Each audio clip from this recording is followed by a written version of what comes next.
বাড়ি কোনো পেশার লোক ছিল না।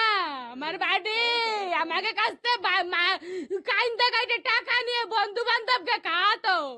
আমার বাড়ির তারা শেষ করে ছাড়িয়ে দিয়েছে। আমাকে দেখা দিল না আমার বাড়ি, এখন আমার বাড়িতে দেখতে পারি নাই আমরা। এখন আপনারা কি চান? আমরা সুস্থ বিচার চাই, আমরা এর ফাঁসি চাই।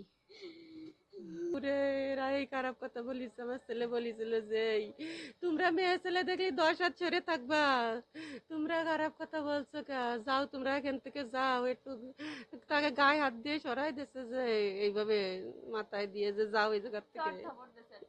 মায়ের ছেলে দেখলি তোমরা 10 হাত দূরে থাকবা, এটুকু ওরা আমার ছেলেরে হত্যা করিছে। আমি এর বিচার চাই। আমার বোন জগন্নাথ বিশ্ববিদ্যালয়ে পড়ে, ঝুমা কিছুদিন আগে বেড়াতে আসছিল বাড়িতে। আসলে টোনা ব্রিজের ওইখানে শাকিল এবং আরো কয়েকজন তাকে উত্তপ্ত করে, ইপটিজেন করলে নীলয় পাশে ছিল। সে ঘটনা যে প্রতিবাদ জানাইছিল, প্রতিবাদ করছে, তাকে দুটা চট দিছে যে মা বোন সবার আছে, এরকম প্রতিবাদ করছে যে চোখ তুলে তাকাবি না মেয়েদের দিকে।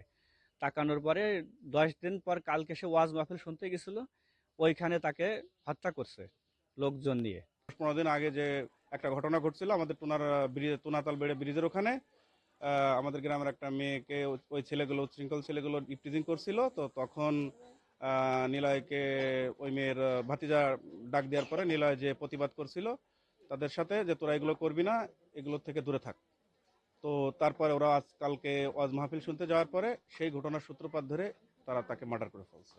যে ছেলেগুলো মারছে ওকে তা ওরা ইপটিজিং করছিল আমাদের গ্রামে একটা মেয়েকে। তা ও আবার প্রতিবাদ করছিল, প্রতিবাদ করার কারণে আজকে মনে করেন ওয়াজ মাহফিল শুনতে গেছিল, শোনার কারণে শুনতে যায় ওরে মনে করেন ওই হিসেব করে আজকে তারা মারিছে। তা মনে করেন আজকে প্রতিবাদ করছে, ও ইপটিজিং করছে সেই হিসেবে প্রতিবাদ করছে, আজকে তারা এসে জানতেছে। যদি এইভাবে প্রতিবাদ করার কারণে মনে করেন মানুষ মারা যায় তাহলে তার কেউ প্রতিবাদ করবে না। যে এই ছেলেটা যেভাবে আজকে মারা গেল, একটা মেয়ের ইপটিজিং করেছে, আজকে যে নিলয় প্রতিবাদ করেছে যে তোমরা এরকম করে না, আজকে প্রতিবাদের কারণে তার জীবন দিতে হলো। তা মেয়েদের কি কোনো বাইরে পাঠানো তো আর মেয়েদের কোনো থাকলো না। তা আমি চাই যে এর সুস্থ একটা বিচার হোক, এরকম যেন আর কোনো মার সন্তানের যেন আর যেন জীবন না দিতে হয়। আর এইসব ছেলেদের মানে উপযুক্ত একটা বিচার চাই আমি। যদি সমান অধিকার বলে দিয়েছে সরকার, তা যদি চলতে না পারে তা এইরকমের বাংলাদেশে থাকি কি লাভ বলেন? এই মেয়েকে নিরাপদ নাই, পিছনে পিছনে ছেলেরা ঘুরবে, ছেলেরা ডিস্টার্ব করবে, এগুলো তো করা ঠিক না। ঠিক বলেন? সেটা প্রতিবাদ করতে যে ওই যে মানুষ মার্ডার করে দিয়েছে, ওই যে একটা ছেলেরা মারিছে আর একটা ছেলের মারবে না, এমন কোনো কথা আছে? যেহেতু আমাদের সরকার তো মনে করেন নিজে একজন মহিলা, তো তার পরিপ্রেক্ষিতে যদি আমরা আমাদের নিজেদের নিরাপত্তা না থাকে তো সেই দেশে আমাদের কি মূল্যায়ন আছে বলেন? কারণ একটা যে ছেলেটা আর কি প্রতিবাদ করছে সেও তো একটা ছোট শিশু, সে কিন্তু একজন বুঝমান ব্যক্তি না, তারপরেও তার কিন্তু আজকে তার এই মৃত্যুর কাল আমাদের দেখতে হলো, কিন্তু এটা তো আমরা আশা করি না। আমাদের এরা আসলে খুব নেশাগ্রস্ত, ঠিক আছে, এরা নেশাগ্রস্ত। আর এদের বিরুদ্ধে কেউ বিচার দিতেও সাহস পায় না, কারণ এরা এলাকার প্রভাবশালী কিছু লোক আছে এর সঙ্গে জড়িত, তিনারা এর সঙ্গে জড়িত। তা এলাকার যে সমস্ত লোকজন আছে তেনারা সাহস পায় না এদের বিরুদ্ধে অভিযোগ দিতে। আর এই যে মেয়েদেরকে উত্ত্যক্ত করে, এই ছেলেটা হচ্ছে এর প্রতিবাদ করছিল, প্রতিবাদ করার কারণে কিন্তু তার মরতে হয়েছে। তা এরকম অন্যায় প্রতিবাদ করলে যদি মানুষের মরতে হয় তাহলে তো কেউ আর অন্যায় প্রতিবাদ করবে না। তালবাড়িয়া জামে মসজিদে ওয়াজ মাহফিল হচ্ছিল, সেখানে ওয়াজ শোনার উদ্দেশ্যে সেখানে যায়। রাত 11:25 সময় আমি বক্তব্য দিতে মঞ্চে উঠি। আমার বক্তব্যের 5 মিনিট হয়ে গেলে মানুষ খুব দৌড়াদৌড়ি ছোটাছুটি করতেছে। তখন আমি এটা দেখে মাইক ছেড়ে দিয়ে এই মানুষকে নিয়ে আমিও রাস্তায় যাই। আমিও রাস্তায় যেয়ে দেখি যে নিলয়ের সেই নিথর যে দেহ, বিশাল আঘাত, রাস্তায় পড়ে আছে। একজনে ছিল মানে শাকিল, যে হচ্ছে মানে যার সাথে হচ্ছে মেন গ্যাঞ্জাম, তার বয়স হচ্ছে এসএসসি পরীক্ষা দিচ্ছে 16। আরেকজন ছিল মুসা শেখ, তার বয়স 16। অশ্রু দাস 18। তারপরে ছিল হচ্ছে কাদের, ওর বয়স 18। এরকম আরো অনেকেই ছিল, মানে রাত্রিবেলা তো এরকম কারো সবার মুখ ভালো করে দেখা যায় না।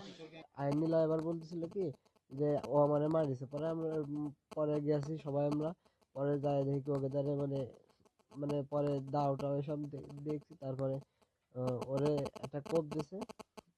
তারপরে ও আমার দাদা ছিল, পরে ওই দেখে পরে আমি আবার দৌড় দিতে গেছি, পরে আমার একটা কোপ দিছে। তো মাহফিলে ওইখানে সিনিয়র যারা ছিল মিটাই দিছে, তো ওই জায়গায় সবুজ খান, তো সে বলছে টোনার কেউ যেন পানে ফেরত না যাইতে পারে। তো সবুজ খানের নেতৃত্বে শাকিল, সৌমেন, ঋত্বিক, পার্থিব, গোলব, ইমাম, হাসান, তারপরে আরো অনেকে আছে, তারা ওর পর ছুরি চালায় পরে নিহত করছে। তো আমরা যেটুকু জানতে পেরেছি যে এখানে ঝর্ণা নামে একজন মেয়ে আসছিল, তাকে ইপটিজিং করার কারণে প্রতিবাদ করে, যার প্রতিবাদ করার প্রেক্ষিতে তার প্রতি যে ঘটনা ঘটিয়েছে তার ক্ষোভ ছিল বা আক্রোশ ছিল, সেই সুযোগটা সে খুঁজতেছিল যে কবে তাকে পাবে। যে গতকাল একটি বাড়িতে ওয়াজ মাহফিল হয়, ওয়াজ মাহফিলের মাঝখানেই এই ভিকটিমকে একটি ছেলে দ্বারা ডেকে নিয়ে আসে। তারপর তাকে রাস্তার পাশে নিয়ে তাকে 7 গিয়ার নামক দেশীয় অস্ত্র দ্বারা তাকে উপর্যুপরি ছুরিকাঘাত করে, যার ফলে অতিরিক্ত রক্তক্ষরণের কারণেই সে মৃত্যুবরণ করে। তো আমরা অভিযান অব্যাহত রেখেছি, আমরা এখনো কাউকে গ্রেপ্তার করতে সক্ষম হইনি। তো আমরা মোটামুটি আমরা আইডেন্টিফাই করতে পেরেছি কারা ঘটনা ঘটিয়েছে। আমরা আশাবাদ রাখতেছি অতি শীঘ্রই তাদেরকে আইনে আওতায় আনতে সক্ষম হব। ভিকটিমকে ইতিমধ্যে আমাদের সুধার রিপোর্ট করা হয়েছে এবং পোস্টমর্টম করার জন্য আমার সদর হাসপাতালে প্রেরণ করা হয়েছে।